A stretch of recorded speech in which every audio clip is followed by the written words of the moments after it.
L'été, c'est le temps des lunettes de soleil. Et c'est vraiment une saison particulière. Monsieur commence à me parler chinois, comme on dit.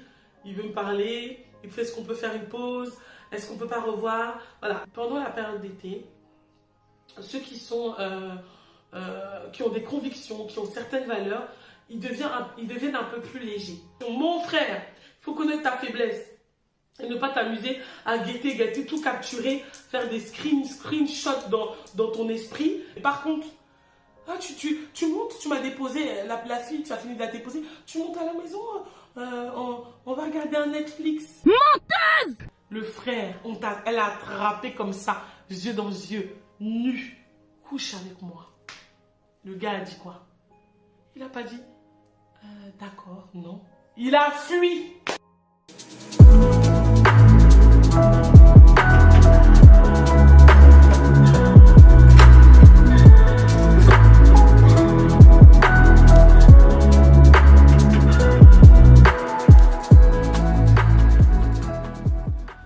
Alors, partie 2.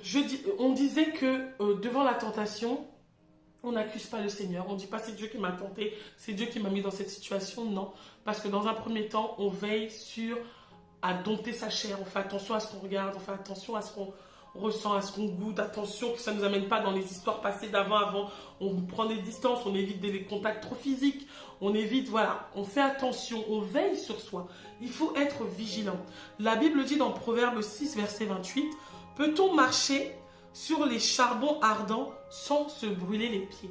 Ça veut dire qu'il y a des situations dans la vie où tu ne peux pas te mentir à toi-même. Tu ne peux pas dire que tu es fiancé.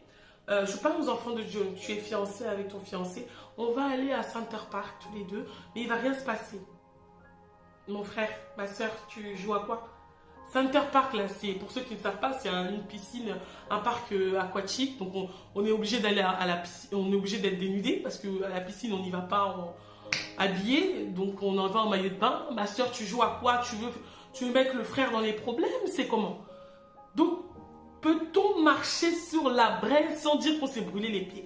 Mais tu veux quoi, ma sister? Tu mets le frère dans des difficultés? Ah oui! Oh non, je suis fiancée, hein. J'ai le droit d'aller à la piscine avec mon fiancé. Non, il va au parc d'attractions. Il y a d'autres endroits où on est habillé, on peut aller avec son fiancé. Ne se mentons pas. C'est ça, en fait, notre problème. On se blague. On pense que nous, on est trop spirituels, on peut tenir. Mes amis, je vous dis, il y a des choses, il y a des situations, toi-même, tu es étonné de ce que tu es capable de faire. Alors, soyons vigilants. Matthieu 26, verset 41. J'espère que vous prenez les versets. Restez vigilants et priez pour ne pas céder à la tentation. L'esprit est bien disposé, mais la nature de l'être humain est faible. Tu peux être véritablement un enfant de Dieu, plein de feu pour le Seigneur, plein d'amour pour le Seigneur, voulant vraiment faire sa volonté. Ça, c'est l'esprit qui est disposé. Et ta nature, la nature humaine, c'est donc la chair, tes 5 sens là, c'est ça qui t'affaiblit. C'est ça qui t'affaiblit. Donc, ne te mens pas à toi-même. Attention. Parce que moi, je le vois au quotidien. Je suis chrétienne depuis beaucoup d'années. Et je côtoie beaucoup de gens. Et beaucoup de gens se mentent. Se mentent à eux-mêmes. Et après, ils se retrouvent dans des situations vraiment compliquées. Alors, j'espère que toi qui me regardes, tu ne te trouves pas dans ces... Moi, je sais que tu ne te retrouveras pas dans cette situation. Parce que toi, tu vas veiller. Je sais que tu ne vas pas te retrouver dans cette situation parce que toi, tu vas faire attention à dompter tes 5 sens, comme on a dit. Je vous ai dit que je vous donnerai des clés pour pouvoir surmonter ça. Donc, ça peut être toute l'année, mais particulièrement l'été. Comment tenir face à la tentation? Parce que c'est une réalité quotidienne, que tu sois marié ou non. Ne pensez pas que parce qu'on a une bague au doigt, on est immunisé. Mais c'est quoi ça? Les gens qui pensent que, ah oui, les gens mariés, c'est comme si nous, on est des super-hommes, on est immunisés contre tout. Non, mais c'est faux. On a encore plus de travail à faire parce qu'on a un engagement avec une personne qu'on aime et on se doit de respecter cet engagement. Mais ça ne veut pas dire qu'on est immunisé contre tout, contre nous, on n'est pas concerné par les œuvres de la chair. C'est faux. Nous sommes toujours des êtres humains, même si on a une bague au doigt. Même si on a une bague au doigt, on ne devient pas un super-héros. Au contraire, on doit encore plus travailler et faire attention, être vigilant parce que j'appartiens plus simplement qu'au Seigneur, j'appartiens à mon mari et mon mari m'appartient. Donc, comment je suis, ce que je représente, comment je m'habille, ce que je regarde, je dois tout faire attention à tout. Donc, comment tenir face à la tentation? 1. Apprendre à te connaître et ne sous-estime jamais ta chair. Pense, quand je dis chair, ne vois pas ma chair là, comme ça. Quand je dis chair, pense aux 5 sens. La vue, l'ouïe, l'odorat, le goût, le toucher. Attention à ce que tu fais avec tes 5 sens. Et ne sous-estime pas ça. Quand je dis apprends à te connaître, il y a des gens qui seront plus sensibles peut-être au niveau de la vue. Et d'autres, c'est plus sensible au niveau du toucher. Donc quand tu sais que toi, tu es quelqu'un de très visuel, toi, tu dois faire attention à ce que tu regardes. Même à la télé, les clips, les films. Il y a des films qui sont pas bons. Il y en a, ils pensent que c'est que quand on est dehors, on va pêcher en matant les sœurs, les frères. Non, il y a des films que tu regardes là, qui n'aident pas ton âme. Il y a des films que tu regardes, il y a trop de scènes de sexe dedans. Ça sert à quoi? Quand tu vois les films, ça fait même pas 10 minutes, c'est déjà en train de se... Ouf, 20 minutes après, c'est encore en train de copuler ensemble. Mais enlève le film, il t'aide pas, il va activer des choses. Même si tu dis, moi, j'ai le Saint-Esprit. Tu as le Saint-Esprit, mais ta chair, là, ça fait quelque chose, il y a quelque chose qui ne va pas. Donc, arrête de te mentir. J'invite vraiment les enfants de Dieu d'arrêter de se mentir et d'être honnête envers eux-mêmes. Attention à ce que tu regardes.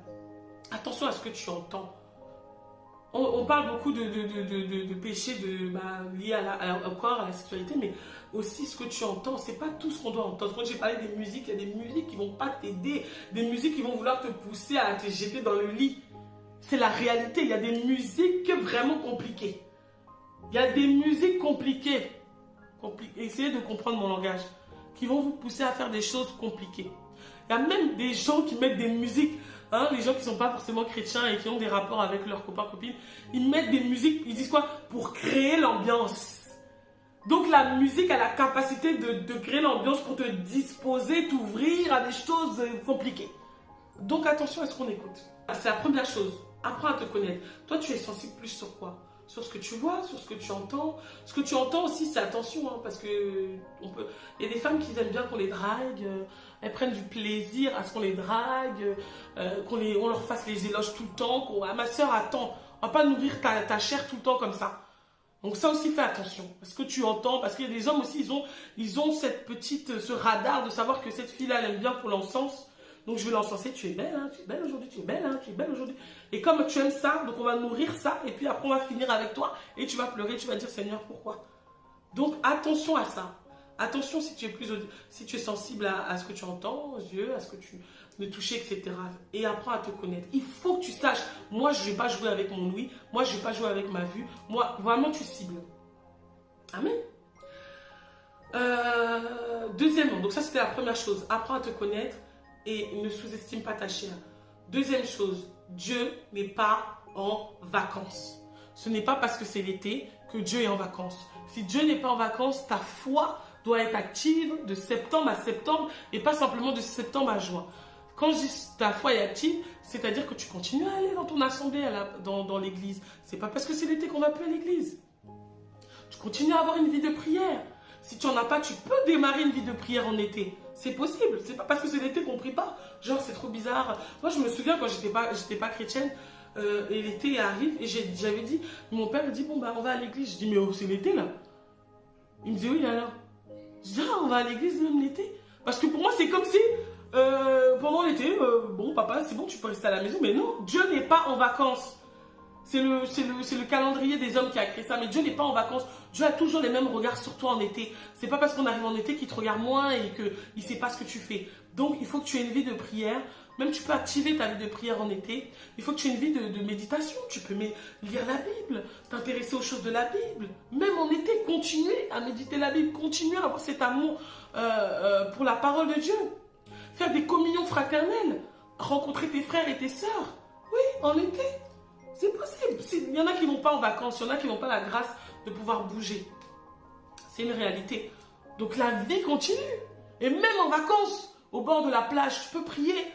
Devant la plage, tu lis ton livre, tu peux lire un livre. Moi, je suis partie en vacances pour fêter mes 1 an de mariage.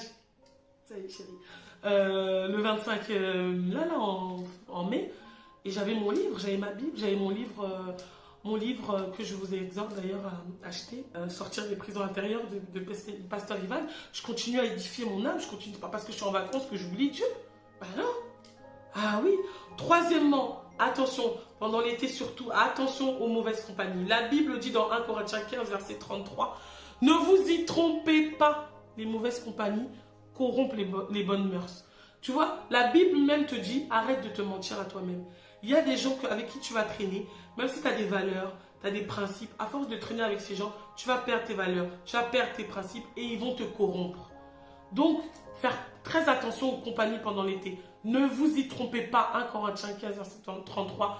Les mauvaises compagnies corrompent les bonnes mœurs. Attention avec qui tu traînes. Donc là, ça peut être l'extrême avec les gens qui ne sont pas croyants, qui sont dans les lieux bizarres, qui ne vont pas t'aider. Mais même en Christ, il y a des gens, vous savez, dans la bergerie du Seigneur, il y a les brebis du Seigneur, il y a les boucs, et puis il y a des loups. Donc toi, en tant qu'enfant de Dieu, essaye de bien discerner et scanner tes amis en Christ, tes frères et sœurs en Christ. Tout le monde n'est pas des brebis. Il y a des gens qui, quand tu es avec eux, ils sont tout le temps en train de critiquer. Donc ça, c'est Louis. Ils sont en train de bombarder ton sens là. Ils te remplissent. Ils critiquent tout le monde. Ils critiquent les sœurs. Ils critiquent les responsables. Ils passent leur vie à être tout le temps négatifs, mais ils sont dans l'église. Ce genre de gens-là, ma série, les mauvaises compagnies vont corrompre. Au bout d'un moment, toi qui étais quelqu'un qui ne critiquait pas, tu vas terminer et tu vas finir par être quelqu'un qui passe son temps à critiquer, mais qui quand même dit Alléluia, Amen le dimanche. Attention. Donc ça, c'est troisièmement. Quatrièmement, éviter la solitude. Pendant l'été, c'est pas le moment d'être seul. C'est pas le moment de s'enfermer dans la maison tout seul. Parce que s'enfermer dans la maison, ça va rejoindre le 5e point. Il faut que tu sois active. Il faut que tu aies des activités. Parce que pendant l'été, sinon, tu peux tomber. Il y en a qui tombent parce qu'ils sont souvent dans la solitude. Ils sont seuls à la maison, ils s'ennuient, ils tournent en rond. Ils tombent dans la masturbation, ils tombent dans la dépression, dans l'ennui. Ils ressassent trop des choses dans leur tête. Donc ça, c'est des choses vraiment, il faut faire très attention à ne pas rester dans la solitude. Donc je parlais de la communion fraternelle avec des brebis du Seigneur et non des boucs ou des loups. Et avoir des activités. L'été, c'est aussi, pour toi qui ne pars pas par exemple à la plage, c'est aussi le moment de t'étirer, essayer de plus connaître le Seigneur, comme je disais, à travers des livres. C'est pas forcément que la Bible. Il y a des livres, plein de livres, moi, que je lis, des gens en Christ qui ont des témoignages extraordinaires que tu peux lire pour t'édifier, pour t'étirer, pour grandir aussi dans le Seigneur. C'est le moment de faire des choses que peut-être tu te dis, ça, j'ai jamais fait. Tu es déjà allé au musée? Est-ce que tu es déjà allé au musée? Le musée, c'est la culture générale. Essaye de t'étirer, de ne pas rester dans un mood, quoi. Essaye de faire plusieurs activités, la bibliothèque, la médiathèque. Essaye de t'ouvrir quand tu pars pas forcément quelque part et de traîner avec les bonnes personnes. On récapitule. 1. Apprendre à te connaître et ne sous-estime pas ta chair. 2. Dieu n'est pas en vacances, donc continue à être dans la prière et dans la méditation de la parole de Dieu, de booster ta foi et d'augmenter ton feu. Va aussi à des programmes dans ton église. En tout cas, moi, dans mon église, je bénis le Seigneur parce qu'il y a énormément de programmes, donc on n'est jamais dans l'ennui. 3. Évite les mauvaises compagnies, parce que c'est les mauvaises compagnies qui vont corrompre tes mœurs et tes valeurs et tes principes. 4. Évite la solitude. C'est pas parce qu'il ne faut pas avoir de mauvaises compagnies qu'il faut être tout seul à la maison. Tu risques de tomber dans des choses compliquées. Donc il faut que tu sortes de la solitude, que tu t'entoures des bonnes personnes. Et 5, fais des activités. C'est le moment de booster, de t'étirer, de prendre en culture générale, de prendre en beaucoup de choses. Si tu es en voyage, profite, observe, regarde la nature, bénis le Seigneur pour tout ce qu'il t'accorde de pouvoir partir en vacances. Si tu vas à la plage, c'est une grâce. C'est pas pour que tu ailles mater les gens, c'est pour que tu puisses avoir la grâce de voir la création. Essaye de faire des randonnées. Vraiment, étire-toi au maximum. C'est les 5 conseils que je peux donner face à la tentation de cet été. Mais je sais que vous, mes abonnés, vous êtes les meilleurs. Vous êtes les meilleurs. Dieu va vous fortifier par son esprit. Dieu va vous rendre fort. Et toutes les fois où il y aura la tentation, il va vous rappeler cette parole, cette petite vidéo de votre sœur Estie en Christ. Et vous allez sortir vite fait de cette tentation. Et vous allez être plus que victorieux. Donc les amis, je remets mes lunettes. Et je pars. C'est l'heure. Alors, je pense que là, il fait beau. Je vais aller faire un petit tour. C'est l'été, non? Je vais aller faire un petit tour en ville. Et je vous souhaite vraiment, vraiment beaucoup de plaisir pendant cet été. Que le Seigneur vous bénisse abondamment. Que vous puissiez ressortir complètement béni, instruit, encore plus cultivé, encore plus avec du feu. Dieu vous bénisse abondamment. Et on se retrouve pour notre prochaine vidéo. Bisous. Je vous aime.